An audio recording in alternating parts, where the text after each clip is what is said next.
తెలంగాణ రాష్ట్రంలో ప్రజాపాలన పేరిట రాక్షస పాలన కొనసాగుతుందని మెదక్ మాజీ ఎమ్మెల్యే బీఆర్ఎస్ జిల్లా అధ్యక్షురాలు పద్మా దేవేందర్ రెడ్డి అన్నారు. రామాయంపేట బీఆర్ఎస్ పార్టీ కార్యాలయంలో ఏర్పాటు చేసిన మీడియా సమావేశంలో ఆమె మాట్లాడారు.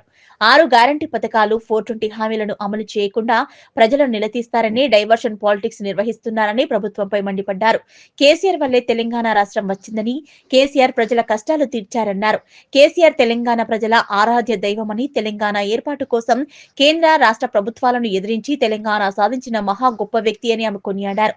తెలంగాణ రైతుల కోసం ఇబ్బందులు లేకుండా ఎన్నో సంక్షేమ పథకాలు ప్రవేశపెట్టి 24 గంటల ఉచిత విద్యుత్తో పాటు త్రాగునీరు, సాగునీరు అందించి రైతులను ఆదుకున్న ఘనత కేసీఆర్ కి దక్కుతుందన్నారు.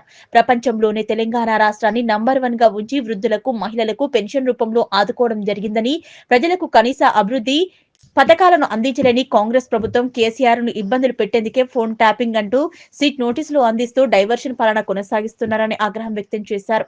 ఈ కార్యక్రమంలో మున్సిపల్ మాజీ chairman Palle Jitender Goud, municipal vice chairman Putti Vijayalakshmi Yadagiri, Subhash Rathod తదితరులు పాల్గొన్నారు. అందరికీ నమస్కారం.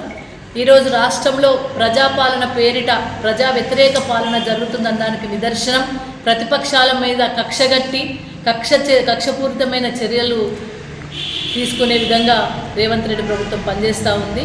గౌరవ కేసీఆర్ గారు తెలంగాణ ప్రజల ఆరాధ్య దైవం. నిజంగా చెప్పాలంటే ఆంధ్ర పాలకులను ఎదిరించి కేంద్ర ప్రభుత్వం మెడలు వంచి సాగునోట్లో తలకాయ పెట్టి తెలంగాణ రాష్ట్రాన్ని సాధించిన వ్యక్తి, ఒక గొప్ప వ్యక్తి కేసీఆర్ సార్.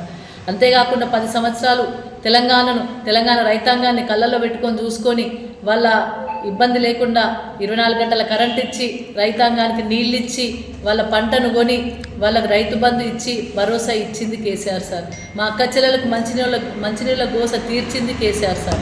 అక్క చెల్లెలకు పెన్షన్ల రూపంలో, విడోస్ పెన్షన్ల రూపంలో, పెద్ద మనుషులకు పెన్షన్ల రూపంలో వాళ్ళని ఆదుకున్నది, ఆ కుటుంబాన్ని ఆదుకుంది గౌరవ కేసీఆర్ గారు.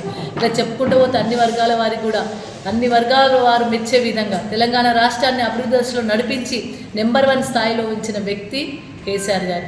మరి అట్లాంటి కేసీఆర్ గారు కాళేశ్వరం ప్రాజెక్టు కడితే దాన్ని కూడా 40 లక్షల ఎకరాలకు నీళ్ళు ఇస్తున్న కాళేశ్వరం ప్రాజెక్టు మీద కూడా కేసీఆర్ గారిని ఇబ్బంది పెట్టే విధంగా ఆ కాళేశ్వరం ప్రాజెక్టు పేరుతోనే కేసీఆర్ పేరు వచ్చిందని, పేరు వస్తుందని, తెలంగాణ ప్రజలు ఆరాధిస్తున్నారని, దాన్ని కేసీఆర్ ఆనవాళ్ళు లేకుండా చేస్తామని ఒక కుట్ర కొద్దీ కొన్ని రోజులు సీరియల్ నడిపించిండ్రు కాళేశ్వరం ప్రాజెక్టు పేరిట, కేసీఆర్ పేరిట. మరి ఆ సీరియల్లో ఏం తేలలేదు, ఎటువంటి ఇబ్బంది లేదని చెప్పి తేలింది. మరి దాన్ని ఏదో సిబిఐకి ఇచ్చినట్టుగా మళ్ళీ అప్పచెప్పినట్టు చేసి దాన్ని ఈ విధంగా కేసీఆర్ని ఇబ్బంది పెట్టే ప్రక్రియ చేసిండ్రు. దాని తర్వాత మళ్ళీ ఫోన్ ట్యాపింగ్ అని ముందటేసుకున్నారు. అంటే ఓన్లీ డైవర్షన్ పాలిటిక్సే. రేవంత్ రెడ్డి గారు చేసేది ప్రజాపాలన కాదు. మరి ప్రజల కనీస అభివృద్ధి ఫలాలు అందించట్లేదు, ఇచ్చిన హామీలు నెరవేర్చట్లేదు, 6 గ్యారంటీలు లేదు, 6 గ్యారంటీల అమలు లేదు, చెప్పిన మాట ఒక్కటి కూడా నిలబెట్టుకున్న పాపాన పోలేదు. కానీ ఒక అరాచకత్వాన్ని, ఒక రాష్ట్రంలో ఒక భయాందోళనలు కల్పించే విధంగా మళ్ళీ తెలంగాణ రాష్ట్ర ఉద్యమంలో ఆంధ్ర పాలకులు వేసిన ఈ నిరంతర ప్రక్రియను నిరంకుశ ప్రభుత్వం లాగా వ్యవహరిస్తూ ఉన్నారు. ఈరోజు మరి తెలంగాణ కూడా ఈరోజు కుంగిపోతూ ఉన్నది. అనేక రకాల ఇబ్బందులతో కుంగిపోతుంటే కేసీఆర్ సార్ను సిట్టుకు పిలిచి మరి 10 రోజుల టైం అడిగి, ఎలక్షన్లు ఉన్నాయి, నేను బిజీగా ఉంటాను, బీ ఫామ్లు ఏ ఫామ్లు ఇచ్చే ప్రక్రియలో నేను ఉండాల్సిన అవసరం ఉంటుంది, 10 రోజులు తర్వాత వచ్చి సిట్టుకి సమాధానం చెప్తా అన్నా కూడా ఇదేదో కొంపలంటుకున్నట్టు, ఇప్పుడేదో అంత మునిగిపోతున్నట్టు, ఇప్పుడే రావాలని ప్రజలను ఇబ్బంది పెట్టే విధంగా, అదేవిధంగా మరి మా బీఆర్ఎస్ నాయకులు కూడా ఇబ్బంది పడే విధంగా చేసినా ఎవ్వరం భయపడట్లేదు. కేసీఆర్ సార్ అన్నిటికీ సమాధానం చెప్పడానికి సిద్ధంగా ఉన్నారు.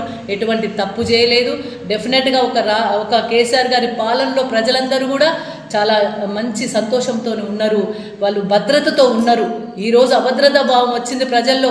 వీళ్ళు చేసే పరిపాలన ప్రజలకు నచ్చట్లేదు కాబట్టే దీన్ని డైవర్షన్ పాలిటిక్స్ లాగా చేసి ఎన్నికలలో, మున్సిపల్ ఎన్నికలలో ఓడిపోతామనే భయంతోనే కేసీఆర్ని ఈరోజు సిట్టు ముందరికి పిలవడం జరుగుతూ ఉంది. మరి ఎక్కడ కూడా ఇప్పుడు కూడా పొద్దుటి నుండి ఒక భయాందోళన వాతావరణాన్ని సృష్టించే ప్రయత్నం చేసిండ్రు పోలీసు వాళ్ళు. అయినా ఎవ్వరు ఎక్కడ భయపడలేదు. ఎక్కడికి వెళ్ళినా మీ మీద కేసులు పెడతాము, మీకు ఇబ్బంది చేస్తామని చెప్పినప్పటికీ కూడా మున్సిపల్ ఎన్నికలు ఉన్నాయి, కోడ్ ఆఫ్ కండక్ట్ ఉంటుందని చెప్పి నానా రకాల అవస్థలు పెట్టిన యావత్ తెలంగాణ ప్రపంచం, యావత్ బీఆర్ఎస్ నాయకులు ఎక్కడికక్కడ నిరసనల జ్వాలను వెల్లువరచడం జరుగుతూ ఉన్నది. ఇప్పటికైనా కళ్ళు తెరవాలి రేవంత్ రెడ్డి ప్రభుత్వం. ప్రజలకు ఇప్పటికే మీ మీద వ్యతిరేకత వచ్చింది, ప్రజల్లో వ్యతిరేకత ఉంది. దాన్ని మీరు దాన్ని ఆకలింపు చేసుకోలేక మళ్ళీ డైవర్షన్ పాలిటిక్స్లో మీరు మాట్లాడుతూ ఉన్నారు. రాబోయే కాలంలో తప్పకుండా ప్రజలు మీకు గుణపాఠం చెప్తారు. మేము కేసీఆర్ గారు కడిగిన ముత్యం, ఎటువంటి పొరపాటు చేయలేదు. 10 సంవత్సరాలు 14 ఏళ్ళు 15 ఏళ్ళు పోరాటం చేసి తెలంగాణ రాష్ట్రాన్ని సాధించిండ్రు.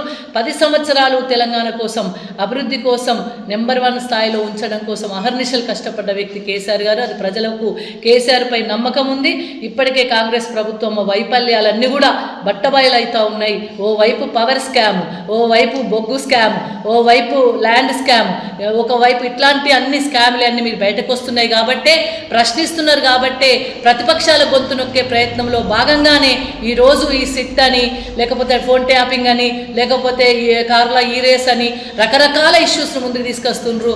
మీరు ఎన్ని కేసులు పెట్టినా, ఎన్ని కుట్రలు చేసినా, ఎటువంటి ఇట్లాంటి అరాచకాలు చేసి మీ నియంతృత్వ పరిపాలనను, మీ నిరంకుశ పరిపాలన కూడా పారద్రోలే సమయం దగ్గరలోనే ఉంది. డెఫినెట్గా ప్రజలే మీకు గుణపాఠం చెప్తారని చెప్పి ఈ సందర్భంగా తెలియజేసుకుంటూ, మరి ఈరోజు మెదక్ నియోజకవర్గానికి సంబంధించిన అందరూ కూడా నిరసన కార్యక్రమంలో పాల్గొని మరి కేసీఆర్కు మద్దతు ఇస్తూ కేసీఆర్ను మరి అన్ని విధాల కేసీఆర్ పాలన కోరుకుంటూ, రాబోయే కాలంలో కేసీఆర్ పాలనను కోరుకుంటూ మరి నిరసన జ్వాలు వెలువరించిన మా నాయకులందరూ కూడా ధన్యవాదాలు తెలియజేస్తూ, జై తెలంగాణ, జై కేసీఆర్.